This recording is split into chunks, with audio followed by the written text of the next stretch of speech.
Jadi menurut gue kita harus confident dulu terhadap diri kita sendiri nih. Gimana menurut lo ya cara kita meningkatkan our self confidence sebagai seorang leader? Contoh gini misalkan, di tahun ini gue dapat omset 10 miliar misalnya. Tapi kalau kita ngomongin seperti adalah dimensi leader, pasti karakter yang dilihat. Semua orang tuh perlu public speaking kalau dia mau menjadi leader di apapun tempatnya itu.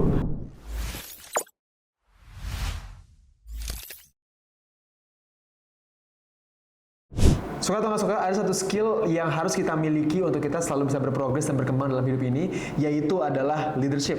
Nah, hari ini gue ngobrol lagi sama co-founders dari People Shift, perusahaan konsultan SDM yang sudah mendevelop lebih dari 5.000 leaders across 100 perusahaan, sehingga mereka bisa mengaktualisasikan, meningkatkan potensi kepemimpinannya. Bersama Sandi Sugandi. Hai. Halo Mas Sandi. Ya Mas Sandi lagi. Udah lama gue gak manggil lu Mas Sandi ya. Lu bingung ya? Iya. Kadang Sandi, kadang Mas Sandi. Kadang Sandi, ada Mas Sandi. Tahu tempat. Di mana harus manggil Mas Sandi, kadang mana harus manggil Sandi aja. Oke. Hari ini ada topik yang menarik banget yang gue yakin sangat relevan kapanpun lah ya. Yaitu mengenai public speaking seorang leader. Karena nggak bisa dipungkiri ya, apapun itu bentuknya, leadership-nya ya, baik itu ngelit negara, ngelit kota, ngelit perusahaan, ngelit tim, atau bahkan mungkin ngelit keluarga, pasti ada yang namanya public speaking yang dilakukan. Setuju nggak? So kita akan ngebahas seputar bagaimana kita bisa meningkatkan public speaking untuk seorang leaders. Oke, pertanyaan pertamanya, menurut lo apa sih perbedaan public speaking seorang leader dengan profesi-profesi lain nih, seorang trainer lah, motivator, sales, politician, anything? Oke, sebenarnya gini, kalau misalkan dibilang perbedaan, kita bukan lihat dari segi spesifik profesinya, tapi lebih ke dimensi profesi tersebut, apakah memang memerlukan public speaking atau enggak. Karena gini, kalau emang ternyata secara job tersebut tidak terlalu butuh public speaking, yang menurut gue jadi satu hal yang beda secara porsi impact terhadap output pekerjaannya.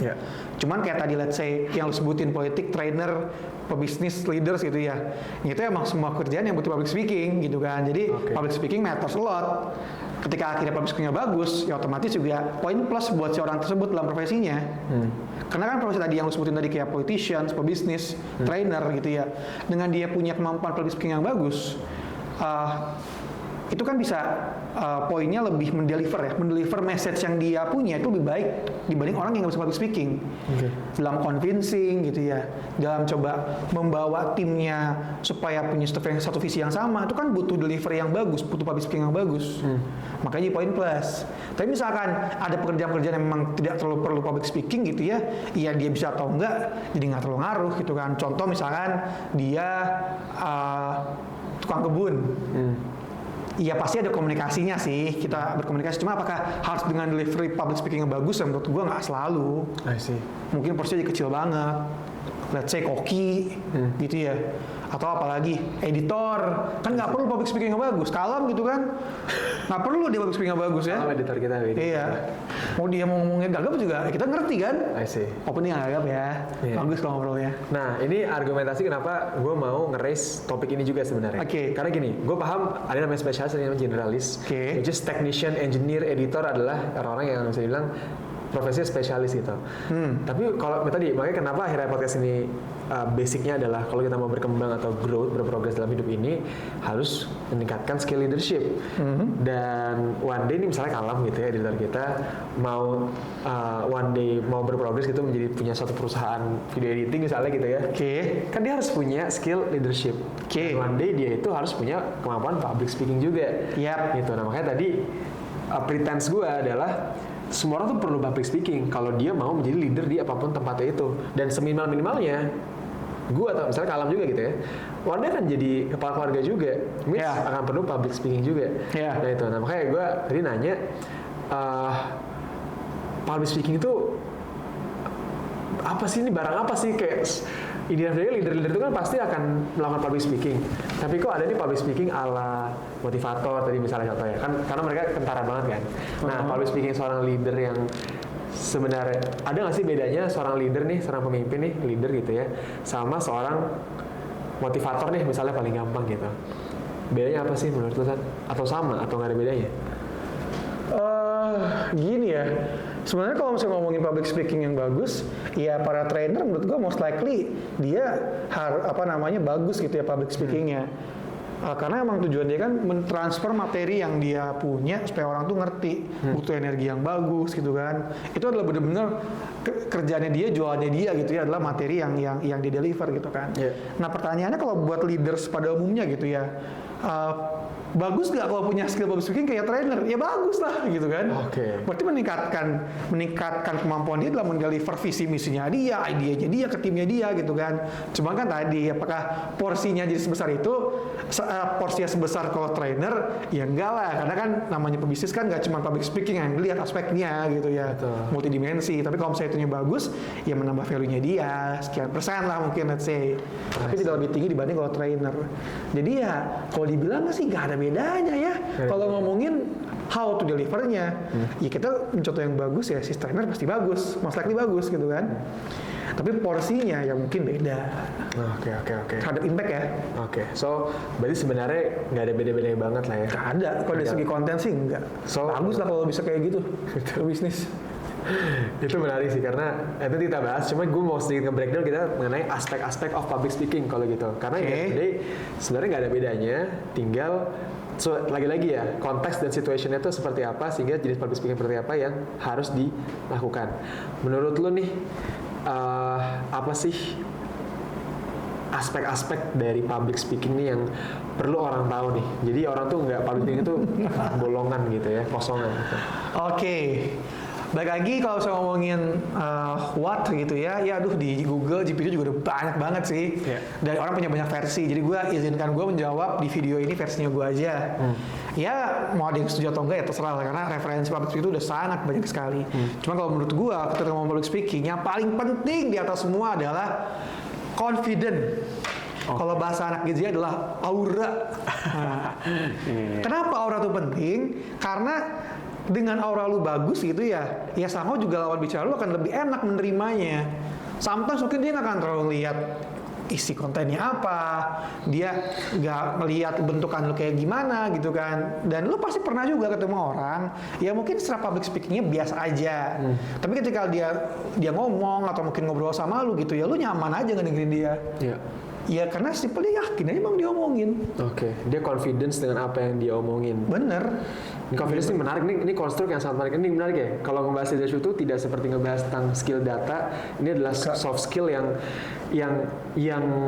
istilahnya banyak banget aspek underlying effects-nya. Makanya menurut gue meningkatkan soft skills ini lebih sulit daripada meningkatkan hard skills menurut gue. Nah, ngomongin confidence, lagi-lagi confidence ini ternyata jabarannya menurut gue ada banyak kesan. Ada confidence terhadap apa yang dia bawain, ada confidence terhadap institusi apa yang dia represent, sama ada confidence terhadap diri dia sendiri. Menurut lo, yang nomor satu perlu dia punya confidence terhadap apa dulu? Sebelum gue jawab, ini gue jawab confidence nih, tadi belum beres loh. Lu kan nanya public speak, apa aja aspek-aspek yang public speaking. Mas itu nomor satu ya? Nomor satu anjir. Cuma terserah sih kalau emang pengen langsung. Gue breakdown dulu ya, kita bahas dulu aja. Soalnya kan nomor satu kan, paling penting kan. Dulu. Tadi poinnya confidence itu, tadi apa poinnya? Ada 3, intinya percaya pada produk, lihat sama diri sendiri, itu bahasa visionnya ya. Confidence orang yang harus nomor satu. Kalau menurut gua confidence paling penting yang terhadap diri sendiri, terhadap kitanya gitu kan. Kalau emang apa yang kita deliver itu ya selama itu kita yang deliver gitu ya, insya Allah jadi bagus gitu kan. Karena gini, gue udah tuh banyak sales gitu ya di luar sana. Dengan berbagai produk gitu ya. Kita paling simpel ngomongin mobil dah gitu ya. Mobil ini kan kita tahu bro yang bagus yang mana, yang jelek yang mana. Tahu lah secara brand, spek gitu kan, harga segala macam. Tapi dengan berbagai plus minusnya, mobil yang mungkin tidak diunggulkan bisa kejual gak? Bisa bro. Ada aja marketnya gitu kan. Nah siapa yang bisa ngejual produk jelek gitu ya? Salesnya berarti kan. Salesnya jago. Jadi menurut gua kita harus confident dulu terhadap diri kita sendiri nih. Kalau kita yang bawain, pasti kita bisa deliver itu dengan sebaik mungkin, regardless produknya kayak gimana. Gue juga ketemu juga kok banyak gitu ya. Let's say asuransi lah. Asuransi juga banyak tuh brandnya. Tapi ya yang gue lihat mau di brand A, B, C, D, F, G, agen-agen yang kaya gitu ya, emang jago basically. Dimanapun akan kaya. Dimanapun dia akan kaya, dikasih berapa dia akan kaya gitu. Ya atau kayak konsultan training. kita jualan yang lebih intangible lagi gitu ya. Aduh banyak banget deh di luar people shift ya. Mungkin konsultan itu yang ngeklaim dia bagus, bisa begini begitu. Itu kan cuma self claim aja kebanyakan juga. Iya sih. Tapi dengan dibawain dengan yang bagus nih gitu kan, yakin jadi keren bro produknya. Padahal B aja. Oke. Jadi confidence ke diri sendiri itu yang paling penting karena basically anything akan datang setelah itu gitu ya. Bener. Akhirnya terhadap produk gitu ya, terhadap perusahaan gitu. Ya basically orang bagus bro, di mana juga jadi dia. Oke. Izin gue dalamin lagi dikit. Boleh. Apa? Lanjut. Izin gue dalamin lagi dikit. Berarti gimana menurut lo ya cara kita meningkatkan our self confidence sebagai seorang leader? Nah, menarik nih. Tadi kan lagi-lagi ya dilihat dengan produk dan juga perusahaan gitu kan. Gue nggak bilang akhirnya itu tidak ada pengaruhnya terhadap kita tuh output kerjaan kita gitu ya. For sure kita jual produk yang bagus, perusahaan yang bagus gitu ya, otomatis self confidence kita otomatis confidence kita secara umum juga akan meningkat, gitu kan. Nah, kalau tadi itu bilang gimana cara ningkatin confidence sebagai seorang leader, gitu ya. Sebenarnya aspek-aspek tadi ya pasti akan juga turut meningkatkan confidence sebagai leader. Pertama, gitu kan, itu ngomongin diri sendiri. Kalau kita meningkatkan skills kita secara umum, public speaking kita, groomingnya kita, otomatis kita juga pasti akan lebih confidence ketika ketemu sama orang. Kalau ngomongin produk sebagai seorang pebisnis, sebagai seorang leader dalam bisnis kita gitu ya. Kalau kita berhasil meng-create sebuah produk yang bagus, yang memberikan sebuah solusi atas masalah-masalah yang ada, confident nggak? Confident. Terus ngomongin perusahaan, brand. Ketika kita memiliki branding yang bagus, kita banyak invest gitu ya di marketing. Kita confident nggak kita ketemu klien? Makin confident lagi. Nah makanya 3 aspek tadi, kalau kita tingkatin, pasti sebagai seorang leader dalam bisnis, meningkatkan juga output dan confidence secara keseluruhan. I see. Berarti, nah ini menarik. Ini masih seputar confidence karena ternyata mungkin ini kunciannya lu bisa public speaking. Karena gue setuju banget. Once you confidence dengan diri lu sendiri, basically apapun yang lu omongin tuh akan terus kayak, bagus. Keren banget. Sama kayak kita di podcast ini. Yang penting gue confident aja. Gak ada yang tahu kita sebenarnya kosong gitu kan, gak bercanda. Maksudnya, Enggak kosong lah. Pasti 10 tahun berbisnis, kosong ada isinya. Karena kadang orang-orang kosong malah lebih banyak ditonton anjir. Kesel gue juga kadang. Ya mungkin kan udah terlalu berat hidup kali ya, jadi dia perlu materi-materi receh bro, ya gitu lah. Oke, nah gue tadi sedikit ingin mendiskusi dan mungkin debat sedikit ya. Kalau misalnya yang meningkatkan confidence adalah output atau keberhasilan kita gitu ya, sales, KPI segala macam, itu meningkatkan confidence ke diri kita sendiri, ke perusahaan dan ke produk yang kita bawain. Itu kalau di psikologi namanya self-efficacy theory lah. Artinya semakin sering kita perform terhadap sesuatu, kita jadi semakin percaya diri. Nah, celakanya sebagai seorang leader, kita kan juga sangat banyak sekali bertemu dengan berbagai kegagalan kan. Bagaimana cara kita tetap bisa memiliki atau mempertahankan self-confidence kita ketika sedang dihadapkan dengan banyak kegagalan, Chan? Oke, menarik. Kalau gue simpelnya, kita sebagai leader harus bisa melihat tuh kegagalan sebagai sebuah hal yang baik. Ini masalah point of view. Ibarat di sebuah hutan, kita lagi coba cari escape route. Beruntung kalau kita mungkin ketika nge-explore 1-2 kali eksplorasi gitu ya, 2 rute, kita bisa langsung nemuin jalan keluarnya. Tapi kan nggak juga bro. Mungkin bisa 3 kali, 4 kali, 5 kali gitu ya. Tapi yang satu-satunya yang bisa memastikan probabilitas kita tuh keluar hutan ini lebih tinggi dengan kita banyak mencoba rute gitu kan. Ya tentunya coba-coba juga mikir ya bro. Sampai besar kita juga ada planningnya juga gitu kan. Ada limitasinya. Tapi secara umum kalau kita ngomongin di bisnis, di sales gitu ya, ratio it matters bro. Semakin banyak kita coba, ya semakin banyak kita akhirnya nemu yang terbaik seperti apa. Kegagalan menurut gua ya sama kayak hal kita mencoba. Point of view bukan, wah kita udah gagal 2 kali. Tapi point of view adalah, wah dengan gua udah menelan kegagalan yang ini, insya Allah ke depan gue gak akan menelan kegagalan yang lagi nih. Kalau kata Habibie, ya habisin jatah gagalnya dulu, gitu kan. Sampai ketemu nanti yang terbaik seperti apa, gitu ya. Dia itu kan selalu berkembang kok bro. Maksud gue gagal itu kan kayak, contoh gini misalkan, di tahun ini gue dapat omset 10 miliar misalnya. I see. 5 tahun lagi, gue dapat 100 M omsetnya. Ketika di 5 tahun di 5 tahun yang akan datang, misalkan gue ngebahas omset gue 10M, kan pesan kayak sebuah kegagalan ya bro. Betul juga. Kalau in the future, bener gak sih? Betul. Tapi kan di 5 tahun yang lalu 10M tuh gede buat gue. Tapi jadi kegagalan di tahun-tahun yang selanjutnya. Makanya balik lagi, proses itu bukan sebuah hal yang gagal, tapi kayak kita lagi ngebangun anak tangga aja bro. Gitu ya, listener-listenernya kita kumpulin buat kita mencapai hal yang lebih tinggi lagi. Itu mindset yang perlu ditanamkan. Memang eksekusinya nggak segampang itu, karena sebagai manusia gitu ya pasti kita ada rasa galaunya, sedihnya gitu kan. Tapi fondasinya, at least kita udah ngeset seperti itu. Jadinya belief kita walaupun dalam kegagalan-kegagalan, kita selalu percaya kita selalu akan bisa comeback terus. Malah kegagalan yang sebenarnya adalah ketika kita berhenti mencoba. Oke. Kegagalan adalah ketika kita berhenti mencoba ya. Kegagalan sebenarnya ketika berhenti mencoba karena lu done di situ. Antum gagal. Gitu ya bahasanya. Kita berarti leader tuh nggak pernah gagal kecuali pas dia nyerah ya, pas dia mundur ya. Basically semua orang sih. Tapi emang karena leader itu identik dengan masalah-masalah dan challenge gitu ya. Jadi sangat relate dengan para leader gitu. Nah ini kalau gue rumuskan berarti kalau misalnya gue rangkum berarti pertama-tama kegagalan tuh is a part of the game lah ya. Part of the game dalam arti ketika memang ini terjadi, self confidence kita mungkin akan menurun. Tapi ya justru quality leadership seseorang tuh diuji di situ. Artinya ketika dia berhasil menghalang atau menyelesaikan si tantangan ini, bisa jadi confidence dia malah 2 kali lipat lebih tinggi ya setelah menyelesaikan si problem tadi itu yang menghantui dia. Betul. Gitu. So sebenarnya menarik ya ngomongin leadership, alaman topiknya ujung-ujungnya sebenarnya kembali kepada satu hal yang sangat fundamental gitu. Leaders tuh harus orang yang mau capek, harus mau berprogres, dan orang yang nggak quit sih basically ya.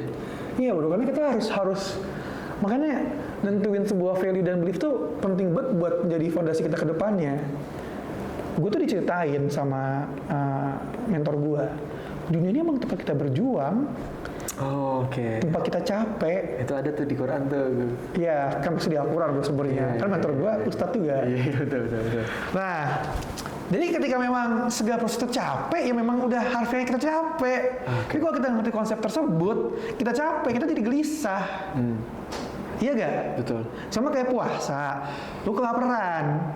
Tapi memang kan sebenarnya esensi puasa tuh kita menahan lapar, menahan haus gitu kan. Jadi kalau kita lapar haus emang itu esensinya. Jadi kita bisa memahami, maklumi. Ya emang kita lapar, lemes, bulan puasa emang kayak gini. Kalau nggak paham kan dia kayak, lu misuh-misuh. Anjing lapar gua, gini. Jadi malah dia nggak produktif gitu kan. Iya sih. Karena nggak paham esensinya. Nah sekarang ngomongin masa capek, tantangan segala macam, memang itu tugas kita kan diuji pak. Oke. Ngomongin public speaking, bisa benar bisa salah. Orang jago public speaking bisa jadi kewajiban, bisa jadi nggak kewajiban. Cuma kalau kita mendefinisikan kita adalah sebagai manusia adalah dai kebaikan, penyuara kebaikan, mendeliver sebuah message ya sebuah keharusan kan. Betul. Salah satunya public speaking. Walaupun nggak public speaking ya, writing juga bisa. Tapi public speaking itu partnya besar sekali jadi. I see. Nah ini penting banget ya. Kenapa kita ngebahas public speaking tapi kok malah jadi ngebahas belief, value segala macam? Karena nyambung. Karena sangat nyambung gitu. Karena hal yang paling penting tadi menurut Sandi ya self confidence, which is gue setuju banget. Iya. Basically nggak cuma public speaking ya, maksudnya sport juga itu segala macam dan. Benar banget tuh sport ya. So ya karena peserta timnas kita keren dia. Ada ini cerita ya, harus gue potong. Gue pernah ini bro, mau main futsal, mini soccer. Kontesnya networking, kan bisnis networking dong, dan misalkan lagi hype banget nih di antara laki-laki gitu kan. Nah cuman gue tuh gak bisa olahraga bro. Dari kecil tuh gue cukup banget lah olahraga. Anak bawang lah pasti. Nah, terus ada teman gue yang jago nih, sahabat gue juga banget, dia main mini soccer, main futsal. Terus gue bilang, gimana nih bro, gue ajarin gue dong biar gue bisa main soccer gitu kan. Udah, lu jadi kiper. Gak usah main baju-baju, paling gampang jadi kiper. Oh gitu ya, cuma gue juga kiper nggak jago-jago banget gitu kan, karena jarang main juga gitu. Nggak apa-apa, lu beli baju yang bagus, beli sarung tangan yang bagus, beli atribut yang bagus. Biar apa? Entar nih jadi strikernya tuh ngelihat lu tuh jago bro, aura lu keluar. Menarik. Sehingga lu nggak kenceng gitu kan. Kalau misalnya lu aja nggak proper, orang tuh nafsu bro pengen ngesut lu gitu kan. Oh gitu ya. Oh stres penting itu aura bro. Jadi dia ngajarin gua, lu langsung gua beli celana yang panjang tuh yang gitu-gitu kan, sarung tangan segala macam supaya nggak disut mulu bro katanya. Jadi orang takut duluan. Menarik. Baik. Jadi nyambung ya? Nyambung banget. Confident ya? Confidence karena ya tadi dengan cara ngembangin confidence ya self value dan beliefnya, gimana cara ngembangin self confidence juga ya basically nyoba terus ya menghadapi berbagai adversaries. Ya sebenarnya kita pasti akan menemukan keberhasilan kita dan dari keberhasilan itu akan muncul confidence. Barulah kita public speaking basically very easy sih. Kalau misalnya itu part one of the part aja lah, tergantung kita mau di mana di definisi hidup kita apa, bro. Betul. Karena gini, kalau kita ngomongin public speaking, kita ngomongin teknis cara mendeliver public speaking. Kita ada modulnya sendiri dan kita punya, dan kalau mau discuss itu boleh ya. Kita punya banyak modul tentang public speaking. Yeah. It's a whole different ball game lah ya. Bahasa teknis itu gampang, tapi tadi apa sih yang membedakan a good public speaker dan so public speaker ya tadi ya confidence-nya dia dalam dirinya sendiri dan ngedeliver basically apapun yang dia bawain. Betul. Gitu. So, di sana tadi berkaitan dengan tadi ya, kita tarik ke awal banget gitu. Misalnya kita udah nge-recap nih, kuncian dari public speaking yang bagus adalah kuncinya sebenarnya di confidence-nya itu. Ya, yang pertama dan utama confidence, nggak hanya itu ya. Apa lagi yang mau tambahin? Ya, kalau menurut gue yang terpenting kedua adalah grooming. Karena sebelum kita ngomong, orang lihat dulu kita kayak gimana. I see. Oke. Gini, orang bilang don't judge book by its cover. Kenyataannya people by its cover. Gitu kan? Fakta itu. Fakta. Jadi ya grooming penting banget. Nah, biasanya ini karena gue anak teknik itu paling malas ngurusin grooming, Pak. Makanya sosmed gue sering ngomong ke teman-teman gue, ayo kita grooming, biar karena tuh anak teknik itu nggak begajulan banget gitu kan. Itu kita supaya di respect juga gitu ya. Ke klien kan juga harus bagus setelah groomingnya. I see. Ya makanya barang branded jadi mahal, bro. Paham. Ya karena grooming itu ada value-nya. Di mata orang tuh ada value-nya. Terus setelah grooming, ya tadi akhirnya kemampuan kita dalam mendeliver. Ya berarti technicality public speaking-nya. Ngomongnya dong, ya sih. Nah, terus selain itu juga product knowledge. Menurut gue product knowledge juga penting banget. Karena kalau misalnya kita ngerti product knowledge, kita nggak akan benar-benar bisa nangkap kebutuhan si customer, si audiens kita gitu kan, lawan bicara kita. Karena kita nggak bisa mengkaitkan problem dia dengan apa yang mau kita bawain. Kalau product knowledge itu nggak bagus gitu ya. Nah, setelahnya apa? Ya ini lebih ke interpersonal skills ya, which is kayak kemampuan kita mungkin yang ngenakin orang, mendengarkan, jokes-jokes ringan gitu ya. Ya yang relatable sama dia gitu ya, social skills-nya lah. Itu penting juga dalam kita melakukan sebuah public speaking. Kayak terutama lagi present ke clients gitu ya. Kalau kita kesan serius banget gitu kan, ya kita nggak engage nantinya. Betul. Itu sih mungkin 5 itu ya yang paling penting. Nah, berarti ada grooming, ada product knowledge, sama ada interpersonal skill, Ya, dan kemampuan public speaking itself. Oh ya, technicalsnya. For sure. Oke, nah ini berarti sebenarnya kalau misalnya digabung nih semua proses ini, basically public speaking itu is a form of presentation, it's a form of presenting something. Nah, tapi kita nggak cuma nge-present idea kita, tapi ya sebagai leader kita nge-present basically our company, our team gitu. So kita harus menjadi orang yang sangat-sangat representable. Makanya ada muncul grooming, muncul technical public speaking-nya, product knowledge yang tentang perusahaan atau hal yang lagi kita represent. Soal terakhir tadi interpersonal skills itu ya, yang ini ngebahas mengenai interpersonal skills yang menurut gue jujur agak bosan ngebahas ini, tapi ternyata ini selalu muncul. In the end of the day, public speaking ujung-ujungnya adalah gimana kita bisa menyampaikan sesuatu sesuai dengan audiens maunya apa. Iyalah. Standar banget sebenarnya, maksudnya itu lagi, tapi ternyata tidak semudah itu juga buat diaplikasikan ya. Betul, makanya kayak kalau misalkan muda ya semua orang bisa dong, jadi itu jadi nggak bervalue kan. Benar. Kenapa akhirnya orang dengan soft skill yang tinggi lebih dihargai tinggi? Benar. Ya, karena emang halnya terkesan simple, cuma lu perlu ulang-ulang sampai lu benar-benar bisa embedded itu ke diri lu sendiri. Benar. Salah satu senior gue pernah bilang juga, technical skill itu akan terus berganti lah. Lu pindah perusahaan juga bisa ganti. Faktanya juga semakin tinggi posisi lo, technical skill itu makin nggak dibutuhin. Bukan nggak penting ya, tapi kayak makin kecil porsinya. Yang selalu bisa bawa di setiap posisi dan setiap perusahaan itu adalah soft skill, Pak. Itu yang mahal. Soft skill itulah yang mahal ya. Iya, makanya kesannya kayak orang tuh menyepelekan, diulang-ulang gitu ya. Tapi ya mengas gampang itu buat bikin itu lu paham banget dan bisa aplikasiin. Bisa terus diulang-ulang. Betul. Oh, repetisi itu adalah kuncinya ya. Ya iya dong. Kayak sekarang gini lu nge-gym buat berotot nih. Kan gerakannya itu lagi, Bro. Ya, betul juga ya. Tapi kalau cuma nge-gymnya seminggu sekali lu nggak akan berotot-berotot. Bener nggak? Betul. Diulang terus sampai berotot. Sama kayak soft skill juga begitu, public speaking juga begitu. I see. Itu yang makanya tadi kenapa podcast ini ada juga, karena kan kita mau develop leaders di masa depan kan. Betul. Dan tadi ya maksudnya leaders itu nggak hal technical yang menjadi majority, tapi soft skills-nya itu, soft skills yang akhirnya bisa ngejahit semua hal-hal teknis yang ada di timnya itu. Tahu nggak kenapa makin zaman sekarang nih, maksudnya anak-anak zaman sekarang tuh makin diprediksi tuh tidak bisa memimpin di masa depan? Karena manja dengan AI. Karena bosenan. Oh, oke. Sedangkan ada ilmu-ilmu yang harus ulang-ulang terus sampai jago. Iya, istilahnya kalau lu belum bosen ngelakuin sesuatu berarti lu belum ngelakuin enough lah ya. Iya bro, lu belum mateng di situ. Itu ya leadership tuh perlu pengulangan, soft skill itu perlu pengulangan sampai lu bisa benar-benar paham dan aplikasiin. I see. Itu problem besar sih. Dan sekarang orang karena too much information, mereka terlalu banyak akses informasi yang berbeda-beda, sehingga ya dia tidak bosanan. Tidak mengulang-ulang suatu hal. Menarik. Oke, tadi kita balik ya tadi, berarti artinya ketika jago public speaking, kita akan jago untuk represent banyak hal. Karena itu akan represent grooming kita, kemampuan teknis public speaking, product knowledge, interpersonal, dan bahkan self confidence kita. Berarti lu setuju nggak sih? Kan lu juga leader nih, lu pasti punya tim dong di bawah lu.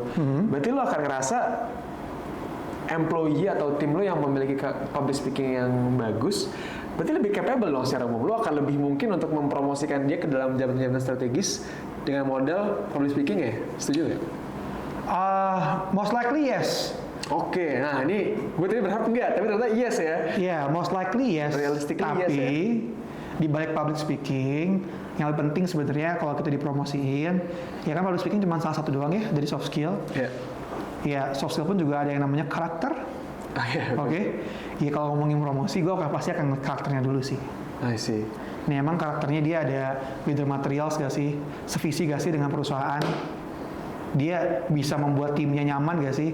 Ya otomatis dengan public speaking yang bagus dia poin plus. Cuma kalau public speakingnya bagus tapi karakternya kurang juga kan susah gitu ya. Ya mungkin zaman sekarang public speaking karena banyak referensi di YouTube juga udah banyak komunitas kayak Toastmaster, TEDx gitu ya, emang encourage buat bisa public speaking. Banyak anak muda ya bisa punya public speaking yang bagus ya, for sure. Tapi tadi karakter itu adalah hal berbeda lagi nih, gitu kan. Kalau kita ngomongin promosi, I see. Gitu. Sebagai business owner, ya tadi gue akan melihat pasti yang karakternya bagus dan punya visi yang sama dengan gue pribadi dan perusahaan. I see. Tapi secara surface level, orang yang punya kemampuan public speaking akan lebih stand out lah ya di mata user. Tapi kalau karakternya kurang, ya akan jadi pertimbangan juga ya. Iya, kalau mungkin sebagai spesialis ya dia cuma jualan kotsal saya misalkan gitu ya nggak masalah, karakternya mungkin nggak tahu dilihat, yang penting dia jago aja jualan gitu kan. Tapi kalau misalnya udah jadi leader, karakter tuh penting sekali. I see. Berarti emang bener-bener itu skill yang beda banget ya. Maksudnya belum tentu ngomongin sales, belum tentu sales yang jago bisa jadi leaders yang jago juga. Setuju nggak? Iyalah. Makanya ada yang jualan lu kerjaannya kan, tapi dia nggak jadi manajer gitu, ada juga. Mungkin dia passion di jualan kan, nggak salah juga. Nggak salah juga. Tapi kalau kita ngomongin seperti adalah dimensi leader, pasti karakter yang dilihat. Yes. Dan public speaking harus jadi salah satu faktor yang unggulan yang dilihat oleh user. Misalkan nih karakter sama bagus. Nah, coba bisa public speaking, nggak bisa, ya bisa pilih yang inilah, yang bisa public speaking yang dipilih. Nggak mungkin lah. Pilih yang public speaking kalau karakternya dua-duanya bagus nih. Oke. Sip, itu tadi membahas mengenai public speaking. Sekarang kita masuk ke segmentasi yang kedua. Itu adalah challenge. Challenge public speaking. Jadi kita akan sedikit main games lucu-lucuan aja. Tes kemampuan public speaking kita berdua. Yaitu gue akan nge-generate kata-kata dari ChatGPT. Dan kita harus membuat semacam ya short speech, motivational speech lah ya, dari 3 kata random. Pokoknya speech kita harus mengandung kata-kata hari ini nih. Iya. Kata-kata hari ini. Harus mengandung kata-kata tersebut lah ya. Boleh. Nanti kita biarkan mau ChatGPT yang nilai atau dinilai oleh audiens saja, San? Terserah moderator maunya gimana. Kalau gitu kita leave it ke audiens saja karena sifatnya subjektif. Boleh. Kita akan nge-roll tiga kata-kata yang harus ada di speech motivational Sandi. Oke.